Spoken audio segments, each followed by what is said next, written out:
Good news Bharat के YouTube channel में आप सभी दर्शकों का स्वागत है। मैं संजीव शर्मा और आइए देखते हैं गुड न्यूज़ भारत पर आजमगढ़ की कुछ खबरें फटाफट अंदाज में।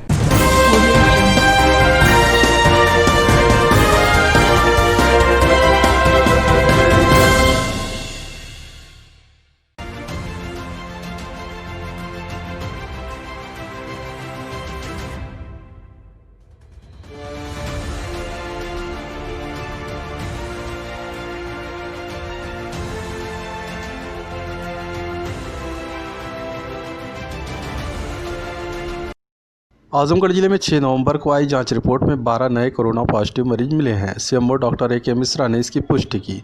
मुख्य चिकित्सा अधिकारी डॉक्टर ए.के. मिश्रा ने बताया कि पूर्व में प्रेषित सैंपल में से 12 व्यक्तियों की जांच रिपोर्ट पॉजिटिव प्राप्त हुई है, जिसमें एंटीजन किट के 6, RT-PCR की 6 केस हैं। मुख्य चिकित्सा अधिकारी डॉक्टर ए.के. मिश्रा ने बताया कि जिले में अब तक कुल 5,412 कोरोना पॉजिटिव मरीज पाए गए हैं। वर्तमान समय में 132 सक्रिय मरीज हैं। 5,193 मरीज स्वस्थ होकर डिस्चार्ज किए जा चुके हैं, तो वहीं 87 मरीजों की मौत हो चुकी है।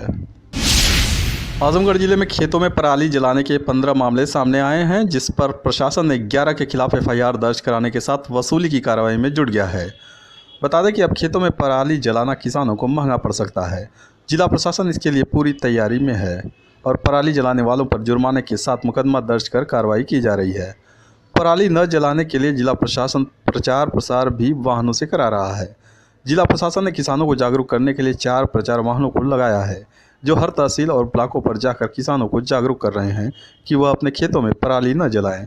वहीं इस मामले में ADM वित्त एवं राजस्व गुरु प्रसाद ने कहा कि खेत में पहली बार पराली जलाने पर 2,500 से 15,000 रुपये तक जुर्माना भरना होगा। दूसरी बार जलाने पर किसानों को जेल भी जाना पड़ेगा। किसानों में जागरूकता के लिए प्रचार वाहनों के जरिए ग्राम पंचायतों में फसल अवशेष प्रबंधन व पराली जलाने पर दंड के प्रावधान और फसल अवशेष प्रबंधन पर NGT के गाइडलाइन से किसानों को जागरूक किया जा रहा है। इसके अतिरिक्त 9 और हमारे यहाँ 15 घटनाएं टोटल हुई हैं, जिसमें 3 गलत पाई गई जो सेटेलाइट की सूचना थी। बाकी 11 में FIR दर्ज कराई गई और उसमें वसूली कार्रवाई की गई। किसानों को यही प्रचार प्रसार जागरूकता की जा रही है कि खेतों में पराली न जलाएं, उससे खेत की भी उर्वरता कम होती है और हमारा प्रदूषण भी फैलता है। इसलिए जो भी धान की कटाई हो रही है, जो इंस्ट्रूमेंट लगाए जा रहे हैं, जो हार्वेस्टर है, उसमें भी SMS लगा करके काटने की कार्रवाई की जा रही है और किसान उससे समझ भी रहे हैं और प्रयास भी। इन्हें चुने लोग जो नहीं समझते तो उनको भी समझाने का प्रयास किया जा रहा है। इसके बावजूद भी जो कर रहा है उसके खिलाफ कठोर कार्रवाई भी की जाए। ठीक है। तो वहीं जिले के किसान पराली जलाने पर FIR व वसूली को लेकर सरकार के खिलाफ नजर आ रहे हैं। किसान चंद्रजीत ने बताया कि यदि किसान पराली नहीं जला सकता तो सरकार हर तहसीलों में अपना मशीन लगाकर पराली को काटकर चारे के रूप में इस्तेमाल करे, जैसे अन्य प्रदेशों की सरकार कर रही हैं। इससे सड़कों पर घूम रहे आवारा पशुओं को भी सरकार द्वारा चारा मुहैया करा देगी। उन्होंने कहा कि यदि किसानों पर मुकदमा दर्ज किया जाएगा तो किसान सरकार के खिलाफ आंदोलन करने को बाध्य होंगे। जो हम लोगों पर जो ये पराली जलाने पर मुकदमा हो रहा है, मैं इसके खिलाफ हूँ।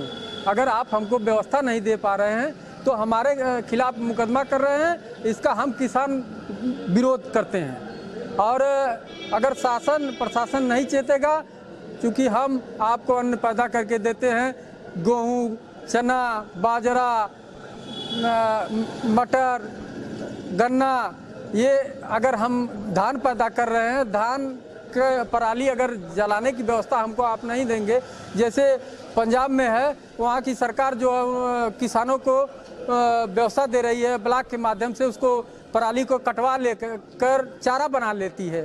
तो उसी तरह से उत्तर प्रदेश की सरकार को भी चारा ब्लॉक स्तर पर अपना मशीन लगवा कर इकट्ठा करवा कर कटवा ले, उससे चारा बना के पशुओं से को खिलावें। अगर किसान के खिलाफ, जैसे हम लोगों के खिलाफ अगर मुकदमा होगा तो इसका आंदोलन हम लोग करेंगे। आजमगढ़ शहर के DAV PG कॉलेज के छात्रों ने प्रबंध समिति के खिलाफ बुद्धि शुद्धि यज्ञ कर विरोध जताया।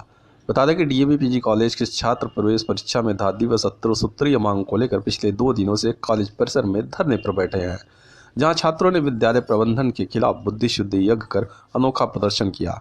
साथ ही छात्रों ने मांग पूरी न होने पर जिला प्रशासन को आमरण अनशन की चेतावनी भी दी है। छात्र नेता दीपक पाठक ने बताया कि DAV PG कॉलेज में प्रवेश परीक्षा में धांधली और विद्यालय की दुर्व्यवस्था को लेकर पिछले एक माह से छात्र प्रदर्शन कर रहे हैं। इस दौरान छात्रों ने 17 सूत्री मांग को लेकर जिलाधिकारी को पिछले माह ज्ञापन भी सौंपा था, जिसको लेकर जिला प्रशासन ने 10 दिनों में मांग पूरी करने का आश्वासन दिया था, लेकिन मांग पूरी नहीं हो सकी, जिससे नाराज छात्र कॉलेज परिसर में क्रमिक अनशन पर बैठ गए। जिसके बाद हमने विद्यालय प्रबंधन के लिए बुद्धि शुद्धि यज्ञ किया, जिससे प्राचार्य को भगवान सद्बुद्धि दे, जिससे हमारी सारी मांग पूरी हो सके। हम लोगों की बहुत जेन्युइन मांग है, 17 सूत्री मांग है, जिसके लिए हम लोग पिछले महीने में सितंबर में जो है 3 दिवसीय अनशन किया गया था और हमें 10 दिन का आश्वासन दिया गया था कि आपकी मांगें पूरी कर दी जाएंगी। उसके बाद हम लोगों ने डीएम साहब को भी आश्वासन ज्ञापन दिया था कि हम लोगों की मांगें नहीं पूरी हो रही हैं, हम लोग अनशन के लिए बाद होंगे। आज 15 दिन बाद फिर हमने 1 महीने 7 दिन हो गया लगभग पूर्व की जो है हम लोगों को आश्वासन दिया गया था और आज हम लोग अनशन बैठे हैं। आप देख सकते हैं कि हमारी जो है 17 सूत्री मांगे है। आज तक हम लोग इतने जो है निचले स्तर पे आ गए, कम से कम हमारी 6 मांगें पूरी कर दी जाए, बहुत ही जेन्युइन मांगे है। अच्छा, आज किस चीज को लेकर धरना प्रदर्शन, किस तरीके का प्रदर्शन आप लोग कर रहे हैं? कॉलेज में हम लोग की जो है परीक्षा हुई थी, प्रवेश परीक्षा, उसमें इतनी अनियमितताएं थी कि कॉलेज में प्रवेश परीक्षा से पहले ही हम लोगों का जो है जो एग्जामिनेशन फॉर्म था और एग्जाम का पेपर था वो पूरे व्हाट्सएप पे सबके घूम रहा था। आज हवन भी आप 2 लोग द्वारा किया, कैसा हवन है, क्या आज हम लोग कॉलेज में जो है हवन किए हैं ताकि हमारे मैनेजर जो है, प्राचार्य हैं, जो लुटेरे हो गए उनके सद्बुद्धि दिए भगवान जो है और हम लोगों की सारी मांगें को पूरी की जाए और हमें सभी साथी यहाँ से उठे और हम लोग भी पढ़ाई का कार्य करें और कॉलेज में पढ़ाई जो है सुचारू रूप से करें। आजमगढ़ डीएम राजेश कुमार ने जिले में 2 नए कंटेनमेंट जोन बनाए जाने की घोषणा की। जिलाधिकारी ने बताया कि कंटेनमेंट जोन के निर्धारण के संबंध में दी गई व्यवस्था के अनुसार जनपद के राजस्व ग्राम हरैया तहसील सगड़ी, राजस्व ग्राम फरिया तहसील निजामाबाद का संपूर्ण क्षेत्र कंटेनमेंट जोन होगा। इन क्षेत्रों में कंटेनमेंट जोन प्रोटोकॉल का 100% अनुपालन सुनिश्चित किया जाएगा, जिसमें कॉन्टैक्ट ट्रेसिंग चिकित्सा अधिकारी द्वारा किए गए रिस्क निर्धारण के आधार पर व्यक्तियों को होम या इंस्टीट्यूशनल क्वारंटाइन किया जाना है। आजमगढ़ जिले के जमीरपुर परशुरामपुर गांव में 12 साल पहले हुए शादी विवाद के चलते एक वृद्ध की गला दबाकर पीट कर हत्या कर दी गई। पुलिस ने शव को पोस्टमार्टम के लिए भेज दिया। बता दें कि जौनपुर जिले के सरपतहा थाना क्षेत्र के चिताहरा गांव निवासी 60 वर्षीय लालता प्रसाद अपने बेटे की शादी का कार्ड लेकर आजमगढ़ जिले के महाराजगंज थाना क्षेत्र के जमीरपुर परशुरामपुर गांव अपने रिश्तेदार के यहां गए थे। शादी का कार्ड देकर वह वापस लौट रहे थे कि इसी दौरान गांव के रहने वाले 4 लोगों ने उन्हें घेर लिया और गला दबाकर पीट कर हत्या कर दी है। पोस्टमार्टम हाउस पहुंचे मृतक के बेटे राजेश कुमार ने बताया कि 12 साल पहले उसके बड़े भाई की शादी जमीरपुर परशुरामपुर गांव निवासी हरिहर की पुत्री के साथ हुआ था, लेकिन शादी ज़्यादा दिन तक नहीं चल सका, लिहाजा सुलह समझौता होकर तलाक हो चुका था। लेकिन हरिहर के घर वाले उसी अदावत को लेकर उनके पिता की निर्मम हत्या कर दी है। फिलहाल पुलिस ने शव को पोस्टमार्टम के लिए भेज दिया। साथ ही हत्या के इस मामले में 2 लोगों को गिरफ्तार भी किया है। आए तो क्या घटना हुई? आजमगढ़ में हमारे पिताजी कार्ड देने के लिए आए थे। कार्ड हमारी शादी करी थी, हमारी शादी का कार्ड देकर जा रहे थे। इसी में हरिहर, मिट्ठू, सुनील, अनिल मिल के हमारे पिताजी को गटले कस कर रुमाल के घसीटते हुए, मारते हुए, बहुत बेरहमी एक तरफ बेल्ट पहन के मार दिया, मार के इसी खटिया पे सुता दिया। इसके बाद कुछ देर बाद हमने खबर पाया, करीब 3-4 बजे, तो हम सब यहाँ से गाड़ी लेके पहुँचे। तो पहुँचते हुए तो क्या देखे, हमारे पिताजी के मार के इसी खटिया पे सुता दिए थे। अच्छा, पुलिस आई थी कि नहीं? पुलिस आई थी मौके पे। अभी किसी को गिरफ्तार किया गया है कि नहीं? पुलिस आई थी, अभी गिरफ्तार हुआ है। 2 आदमी को बोल रहे हैं कि गिरफ्तार हमने किया है। खबरों में हो चला है एक छोटा सा ब्रेक। आप देखते रहिए good news Bharat.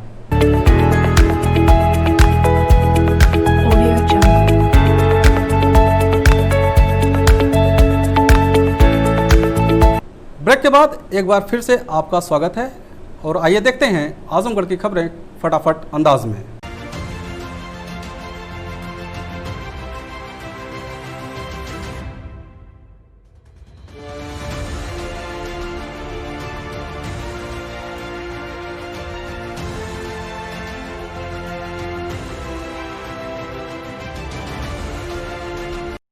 Azamgarh DM के निर्देश पर कलेक्ट्रेट पर आलू व प्याज बिक्री केंद्र की स्थापना की गई, जहां उपभोक्ताओं को निर्धारित रेट पर आलू प्याज मिलेगा। बता दें कि पिछले कई दिनों से आलू और प्याज के दामों में बेतहाशा वृद्धि हुई और आम लोगों की रसोई से आलू प्याज लगभग नदारद हो गया। दामों को नियंत्रण करने के लिए जिलाधिकारी के निर्देश पर कलेक्ट्रेट में आलू प्याज बिक्री केंद्र की स्थापना की गई है, जहां निर्धारित मूल्य पर आलू प्याज जनता को मुहैया कराया जा रहा है। खाद्य एवं उद्यान विभाग की ओर से कलेक्ट्रेट में आलू प्याज और टमाटर का आउटलेट खोलकर लोगों को 33 रुपये किलो आलू और प्याज 43 रुपये किलो मुहैया कराई जा रही है। खाद्य एवं उद्यान विभाग प्रभारी ने बताया कि ये स्टॉल शासन की मंशा के अनुरूप लगाया गया है, जहां कम रेट में हम लोगों को आलू और प्याज मुहैया करा रहे हैं। कल से टमाटर की भी बिक्री की जाएगी। शासन के मंशा के अनुरूप हम लोग काम कर रहे हैं। शासन का आदेश हुआ है माननीय योगी जी का, तो इसके हिसाब से हम लोग जो महंगाई जो कमर तोड़ रही है उसके लिए हम लोग शासन की मंशा के अनुरूप हम लोग कम रेट में हम लोग दे रहे हैं। क्या दे रहे हैं आप? हम लोग प्याज दे रहे हैं, टमाटर दे रहे हैं, आलू दे रहे हैं। हाँ, मार्केट रेट कितना? अब मार्केट हम लोग 33 रुपया, मार्केट उस हमको नहीं जानकारी है। हम लोग 33 रुपया किलो आलू दे रहे हैं और 43 रुपया किलो प्याज दे रहे हैं। टमाटर भी है?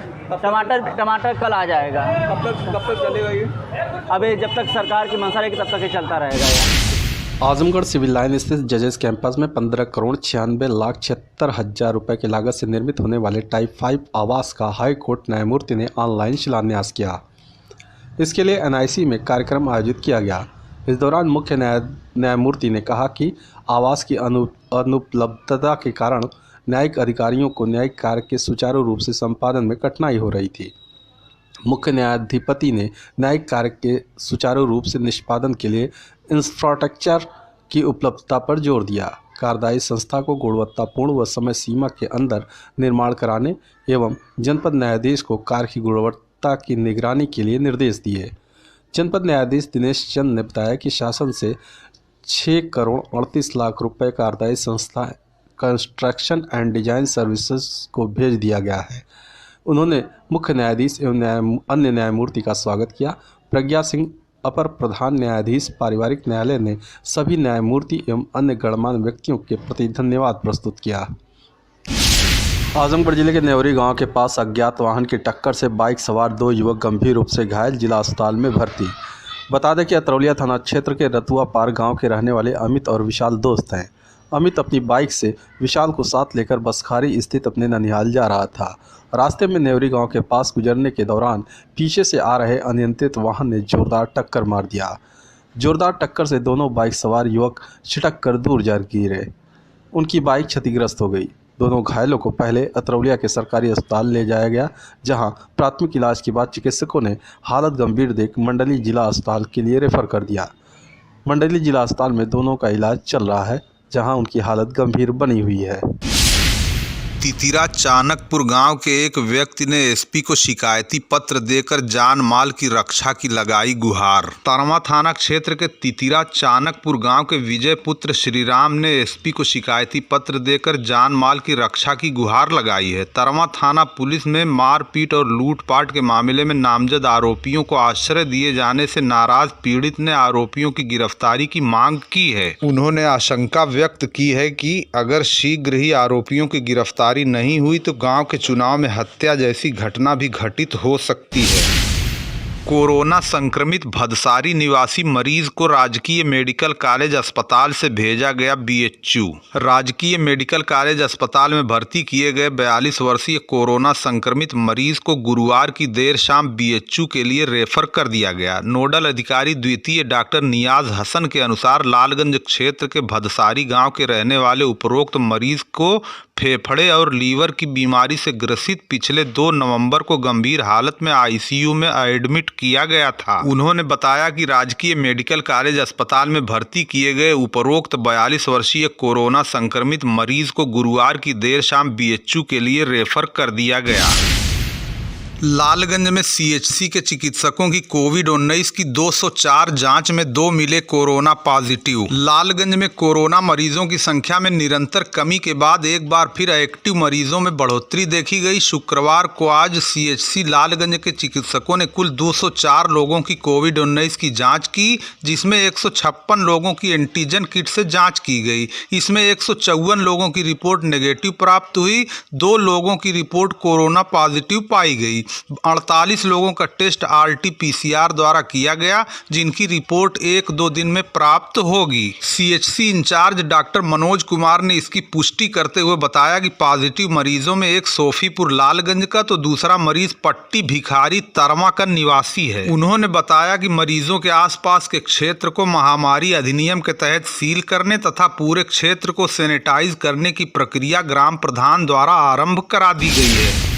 परमानपुर में अर्नव गोस्वामी की गिरफ्तारी से नाराज ब्लॉक इकाई तरमा के हिंदू युवा वाहिनी कार्यकर्ताओं ने फूंका महाराष्ट्र सरकार का पुतला। हिंदू युवा वाहिनी ब्लॉक इकाई तरमा के कार्यकर्ताओं द्वारा रिपब्लिक भारत चैनल के मुख्य संपादक अर्नव गोस्वामी को महाराष्ट्र सरकार द्वारा गिरफ्तार करने तथा उनकी रिहाई के मामले को लेकर परमानपुर बाजार चौराहे पर महाराष्ट्र सरकार का पुतला दहन किया गया। इस अवसर पर हिंदू युवा वाहिनी के ब्लॉक मीडिया प्रभारी अजीत सिंह ने कहा कि उद्धव ठाकरे ने सरेआम लोकतंत्र के चौथे स्तंभ की हत्या की है। मीडिया की स्वतंत्रता पर रोक लगाकर महाराष्ट्र सरकार अपनी कमियों को छुपाने में लगी हुई है। अन्य पदाधिकारियों ने भी अर्नव गोस्वामी की रिहाई की मांग की। उन्होंने कहा, रिपब्लिक भारत के संपादक को अगर महाराष्ट्र सरकार रिहा नहीं करती तो पूरे प्रदेश और देश में जहां जहां हिंदू युवा वाहिनी संगठन सक्रिय है वहां इसका विरोध करेगी तथा तत्काल उनकी रिहाई की मांग करेगी। वक्ताओं ने कहा, संपादक हो या पत्रकार, उसको निष्पक्षता और निडरता से कार्य करने दिया जाना चाहिए। मीडिया ही समाज के मुद्दे उठाती है, उसे निष्पक्ष कार्य करने दिया जाए, न कि उस पर राजनीतिक दबाव डालकर उसका राजनीतिकरण किया जाए। वक्ताओं ने कहा, स्वतंत्रता के अधिकार का हनन नहीं किया जाना चाहिए। इस अवसर पर हिंदू युवा वाहिनी ब्लॉक तरमा के ब्लॉक संयोजक ओम प्रकाश शुक्ला, ब्लॉक अध्यक्ष दीपक सिंह, उपाध्यक्ष सोनू सिंह, संगठन महामंत्री पंडित राजकुमार शर्मा, संगठन मंत्री पंकज सिंह, ब्लॉक मीडिया प्रभारी अजीत सिंह, ब्लॉक महामंत्री घूरेलाल मौर्य, ब्लॉक उपाध्यक्ष रविशेख सिंह, ब्लॉक मंत्री प्रमोद यादव तथा ग्राम पंचायत प्रभारी वरुण सिंह सहित हिंदू युवा वाहिनी के सभी कार्यकर्ता मौजूद रहे। मुर्दाबाद मुर्दाबाद मुर्दाबाद उद्धव ठाकरे मुर्दाबाद मुर्दाबाद मुर्दाबाद महाराष्ट्र सरकार मुर्दाबाद मुर्दाबाद मुर्दाबाद उद्धव ठाकरे मुर्दाबाद मुर्दाबाद मुर्दाबाद अर्नव गोस्वामी को रिहा करो, अर्नव गोस्वामी को रिहा करो, उद्धव ठाकरे मुर्दाबाद मुर्दाबाद मुर्दाबाद उद्धव ठाकरे मुर्दाबाद मुर्दाबाद मुर्दाबाद मुंबई पुलिस कमिश्नर मुर्दाबाद मुर्दाबाद मुर्दाबाद उद्धव ठाकरे मुर्दाबाद